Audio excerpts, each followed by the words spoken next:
Action. All right, we are rolling here. I'm gonna go on mute. If anybody wants to come in, um, feel free to just come in at the end of a question. But other than that, you guys just have a conversation, have a great time. Awesome.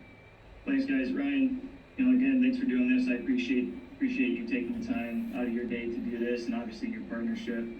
On telematics and IntelliDrive, it seems like just we talk every week, whether it's a text, email, phone call. We're talking about telematics or IntelliDrive in some form or fashion. So maybe it goes without saying, but tell me a little bit about your philosophy and the agency's philosophy around telematics in general. Sure.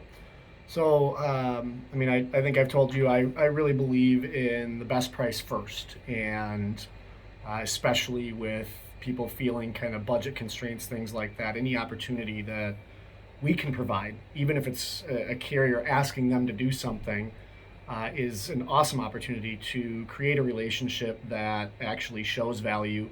Not everyone has a telematics option. You guys with IntelliDrive have provided really generous discounts up front. It has helped that everybody we have actually seen has seen a discount beyond the enrollment. And so my philosophy is everyone gets a quote every single time with telematics. And then they can tell us if they don't want it. Yes, and at the end of the day, you give the choice on, hey, if they want to say no to a discount, that's okay. Correct. Yeah, you remove the discount. We go with kind of the value meal up front, and then you give me back the French fries. If you don't want it, that's okay. But you will control your price tag with that decision. Absolutely. Well, I think you kind of already answered this next question too, but there's plenty of agencies or agents out there. Everybody has their own opinion on telematics in general. But why did you decide to be an early adopter of telematics? Like I said, relationship, giving people options in a world that otherwise is pretty limited. We as the agent don't ultimately have the control every time. The carrier does, and our job is to put some of that back in the customer's hands. And by offering something that truly allows them to dictate their future rates, I feel we've created a value that other companies, agencies aren't. And while there is some pushback, I think it's very important to give the customer as much control as possible in an otherwise, you know, uh, controlless world. They really don't have a choice on rates, and this lets them customize it. Well, and of course, in the last year, almost to the day it seems with COVID, I think people realize, well, geez, I'm sitting at home, I'm working from home, not driving my car near as much, but yet here I am for another 6 months or two to a year paying a flat insurance premium, and so it just didn't make a lot of sense for a lot of consumers out there, which I think in turn opened up their minds to telematics and looking for other ways to affect their auto premium. Would you agree on that impact even from COVID? Yeah, I think that's probably right now one of my biggest motivating factors for IntelliDrive is this is a program that is based on how you drive. And if we can limit the sample size, especially while you're not driving, and then provide data that says we're not driving as often as possible for a lifetime discount, this is the time. I mean, there's no better opportunity to capitalize on low mileage, nobody on the road, so we weren't seeing all this tailgating and rushing up to the red light and slamming on the brakes and bumping into somebody for the small little fender bender that we all know costs $5,000. It really has given the customer that opportunity to benefit from what they feel is probably an unfair rating, I think, because they know they're not driving and expect us to do our job and give them a better rate. While we know, carriers have implemented some discounts, this is the way. IntelliDrive is the way to show people, like, here's what your actions have netted, and you've earned this, and not driving earned you that. So this is the time. And COVID, I guess, if there's a highlight or a positive side, it has created a better rate and a better opportunity to retain these customers. Yeah, I think sadly, nobody wanted COVID to happen, but I think sadly it took an event like that to make changes in the marketplace in multiple industries, not just the insurance industry. So it's been very interesting to see how that's impacted the insurance industry over the past year. But piggybacking off of that, to your success in selling telematics? Do you think it's more so the discount up front? You're offering it to everybody? Is it the ease of use with the app? What piece of it do you think helps with your success in extra selling? I think the discount in today's world is a huge motivator. Our client base is a little different. They're looking for value. And so when we can go in and we can add an umbrella for a couple $100 and we can get those liability limits up to 500,000 and talk to them about expanding coverage and then hand them a price tag that simply is less because of IntelliDrive. On your average file, it allows us to get an umbrella in there for nothing. The retention factor, the coverage level, the experience for the customer is so much greater because, again, like I said, they have control. And to be fair, the discount is there because a lot of people are on the fence, and just that push of, hey, give it a shot. It's worth saving 100 or 200 or in a crazy file $500 in your first year just for trying this out. You know, you know, well, gosh, you kind of rolled into the next question I had too. In terms of the benefits, what benefits did you discover telematics provided to your clients? And you just hit one of those on the head, right? If we're saving them a lump sum of money, even with that initial 10% discount, you're offsetting that and looking to increase coverages on their auto in general, or maybe their home, or selling them umbrella. Yeah. If you're selling them another policy, that's got to help your retention long term as well. Yeah, absolutely. The retention, I guess, I have to imagine for you guys is stellar. My past experience with telematics and even outside of travelers is this is an opportunity for agents to get back to what I think was happening a decade ago, which was coaching and advising and having real conversations, not here's a price tag, you save 15%, have a good day. It's, well, 10 years ago you had 10 grand in the bank. Today you have 500,000. Let's talk about protecting that. And IntelliDrive gives us that opportunity to really build the portfolio that is going to stick and the ones that we want. It gives us an opportunity to really see where the consumer is at with a risk level. I mean, are you really getting a 30% discount because of IntelliDrive because you drive like a grandma? Great. That's awesome. Let's look at ways to maximize that savings for you. And the retention is all a part of the big bundle, but I would say it absolutely has increased our ability to retain customers. Yeah, no, that's huge, and I know your guys' agency retention is through the roof. So if that small piece can help out, even just with travelers, but not just with travelers, but for the agency, that's just as important to us. So another question for you, Ryan. We talked about how you quote it and how you offer, but tell me a little bit more about where in the quote process do you actually include telematics or bring it up?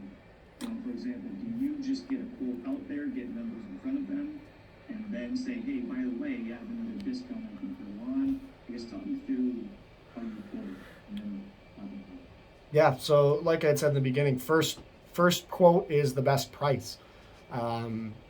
This is still kind of a cutthroat world. I mean, myself as a broker independent agent, there's 10 of them right down the street, and a lot of times we see the customer getting quotes from all of those. I get it on there the very first second I quote it. I send it out. Our process is a little unique. We try to send the quote either with a quote video to explain everything that's going on, and in that case we would include the information on IntelliDrive right there. Otherwise, I try not to get the price tag in front of the customer before we can actually talk to them. So we'll be talking on the phone. I'll have, hey, John, nice to talk to you. I've got your rate here. I just emailed it to you. Please open it up. And we go into a conversation, and we all know the first thing they look at is the price tag. So when that's good, that helps. But you don't want to give the kid the cookie and then ask him to do a chore. So I always leave it there for them to tell me. Again, I don't like cookies. I'm not going to do that chore. I don't want that cookie. You can take that off. But the way I pose it as, hey, right now this is the best rate we can offer. Next year, you have the potential to see another massive decrease simply because of how you drive. And here's how we did that. We included IntelliDrive which really gives you the opportunity to control your own destiny. Um, don't drive like a maniac. You tell me you're the best driver in the world. Here's your opportunity to show somebody who can control the rate, right? Like, we can't do that in the office. I can trust you. I believe you. I can see your driving record, but there's 4 million other people that have a clean driving record as well. And that doesn't mean that they're not out there driving crazy and causing residual accidents just because they happen to get out of it because they're a crazy driver. So this is your opportunity to save more money than what I've already presented to you. And it sounds like you like that price. So why don't we take advantage of what's here now? And in the future, this will benefit you further if you really drive like you've told me. And to your point too, I think it's funny sometimes when we have those conversations because you ask people how they drive, and we all think we're really good drivers, right? But then when it comes down to maybe being scored on that, then take a step back on this sometimes. Do you find a lot of times when you're putting that best price out there first and having that discussion, somebody asks or is leery about employee vehicle maps in general, and you take that discount off, roughly speaking, how many people say, you know what, throw that back on, that's good to go? It's actually pretty rare to get much pushback. I feel like we coach people very well to understand that our job as agents is to simply find you the best rate. And in doing that, we have to find a value too. And I think that conversation drives a little more success in the IntelliDrive field because it is really coaching at that point. When I do have pushback, I would say the immediate is I'm not doing the big brother thing. That's not fair. They're going to charge me more because they want to ride in my car with me and see how I drive and all this. That's intrusive. And I would say my most successful, rebuttal to that is, hey, like, you've told me you deserve a better rate. You deserve a better rate. I believe you. Your record's clean. You're not driving anywhere. You do drive, and it's 3,000 miles a year. Why not take that advantage? You've told us you're the best. And, it's Big Brother. We're not going to do that. And by the time I talk about it, in the end, the most basic thing that works and does end up getting most people to add it back on is this is an opportunity for you to decide whether you want the discount or not. And if you get 30 days in and you don't like it, delete it. You get your 10%, they're just going to take it away. But now it's on you to remove that discount. But we're going to give you that opportunity. So I would say probably 85% of people go back and do agree to it after the initial pushback. The key to that is explaining to them, like, you read the feedback. You and I both know, Jake, there's tons of feedback out there that says that every telematics program is awful. It's just out here to hurt you, and magically my anti-lock brakes showed that I was slamming on my brakes on the freeway, and the reality is that's unsafe driving. And I have no problem coaching a customer to understand that the truth is difficult to digest sometimes, and that's when we see the most. I challenge them. Why don't you like this? What is it? Tell me so I can educate my customers in the future on why this isn't the best option. And no one to this date has had a really good answer to that question. Why don't you like free money? Nobody can answer that. Yeah, no, and to your point, you almost throw the objections back at people sometimes, which I think is a big part of your success, right? I think a lot of times we have to bring people back to reality and just take a minute and think about it, right? Like, pretty much all of us use a GPS on our phone in our car to go somewhere. Mm-hmm. So Google Maps knows where we are at all times, where we go, how consistent we do it. And I was a story about how, being a territory manager, granted with COVID, I'm on the field all the time, and I would go to Jimmy John's for lunch, 2 or 3 times a week. And it would be 11:30 noon during the day, and then all of a sudden I'd get a notification on my phone saying, "Hey, Jimmy John's is 2 miles away." Bingo. And you know what?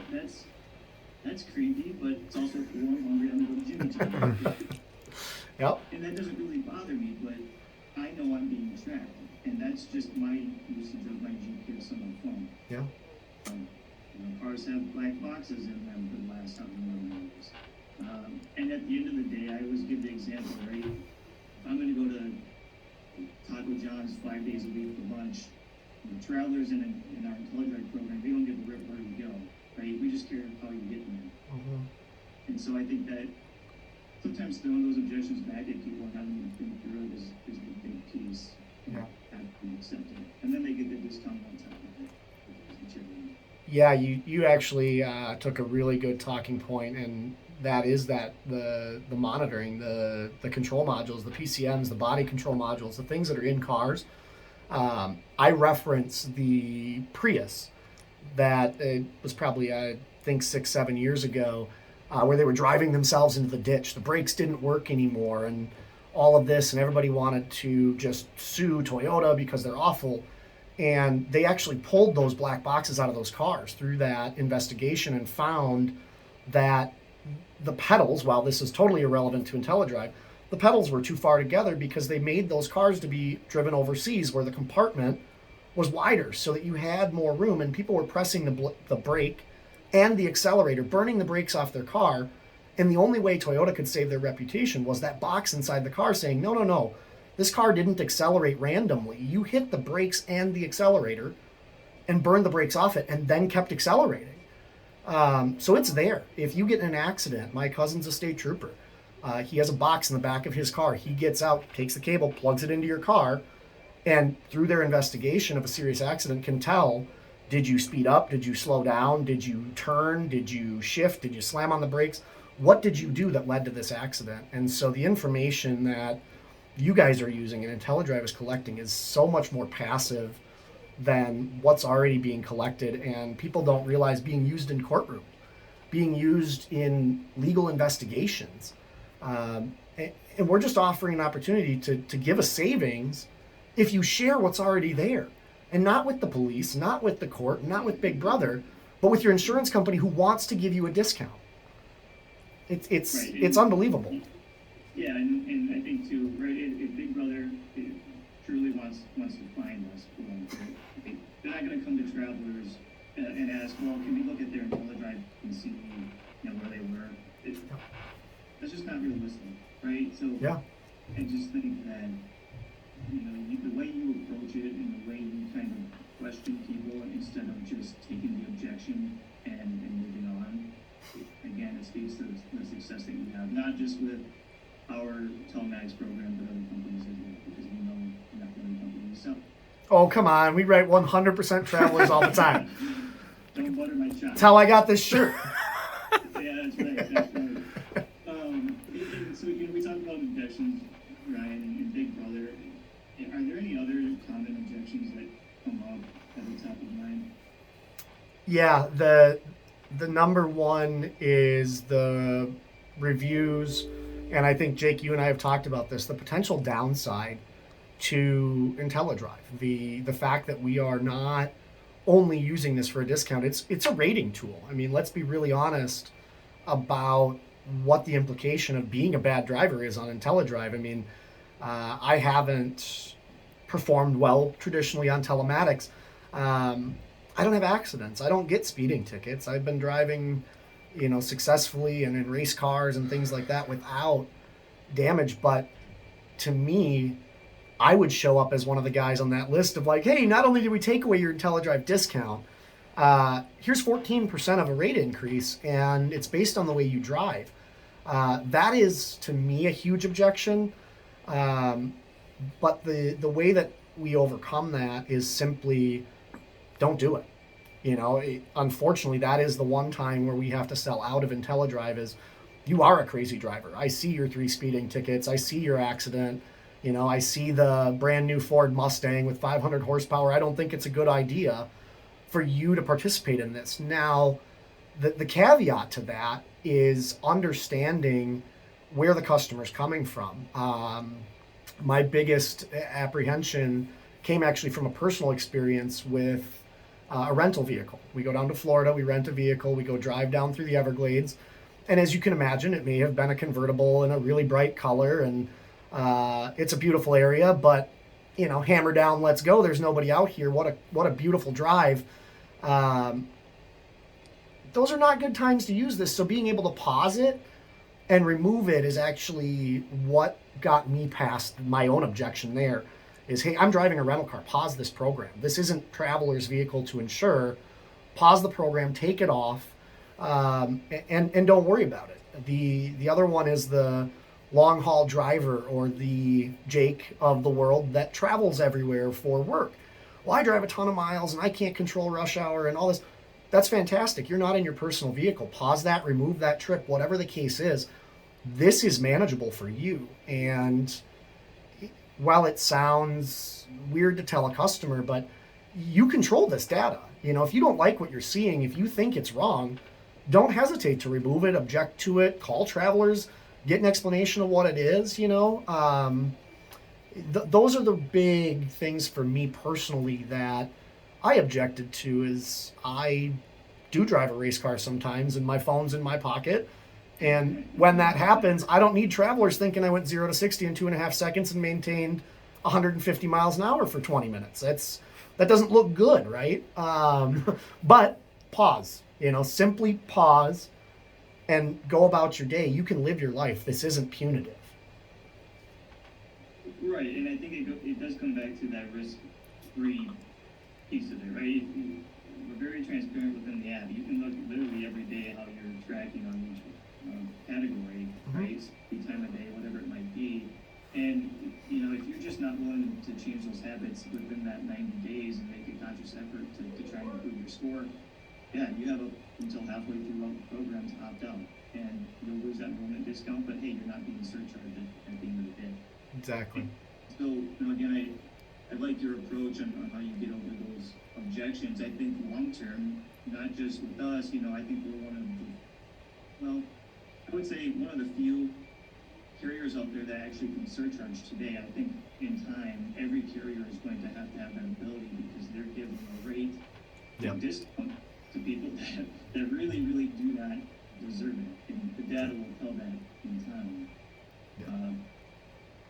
But, from a rating perspective, state by state, having the ability to surcharge the drivers that truly should be and have a rate that maybe they don't agree with, but is actually a better fit for them, might actually help rates in every state in the long term.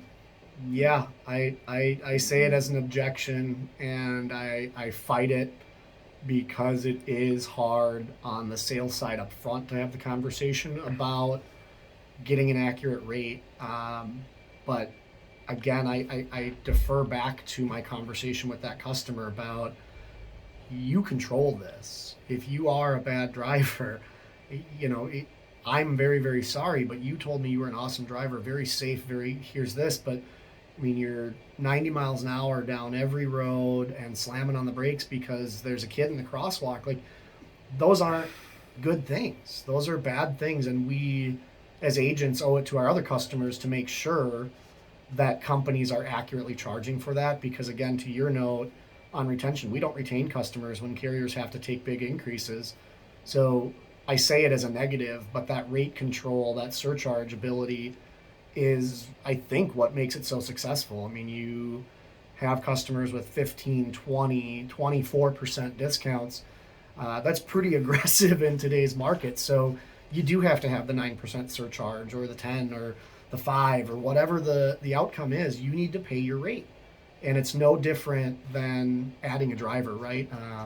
Undisclosed drivers, the kid gets licensed, been driving the car for a year, and all of a sudden smashes it up. Well, we were $2,000 short on the rate, and now you have a $5,000 claim.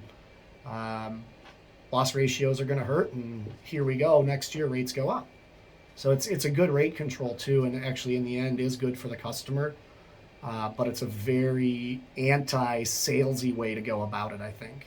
And that's where it becomes an objection rather than a benefit. But it is a retention benefit, it is a price point benefit, and it is a sales benefit when you look at it the right way, because it's controlling something where, as well as I do, and you probably have the numbers better than I do. Other companies right now are in turmoil. We're seeing double-digit increases coming out of COVID. Like, where were your losses? What did you do wrong that created this? And here you guys are with stable to flat, small inflationary increases, because we have the data that we need to rate these policies correctly now. Yeah, ultimately that's the goal, right? If we're surcharging those that are not the best drivers, that allows us to give the better drivers a better discount. Huh. And so off over time, even though maybe right now, you know, the viewpoint from consumers and some agencies might be, well, hey, you start charging, that's hard to sell to the client, but in the long term, they don't. Hey, Troy, real quick, if you could just stop and start your camera real fast, we want to make sure the files aren't too large.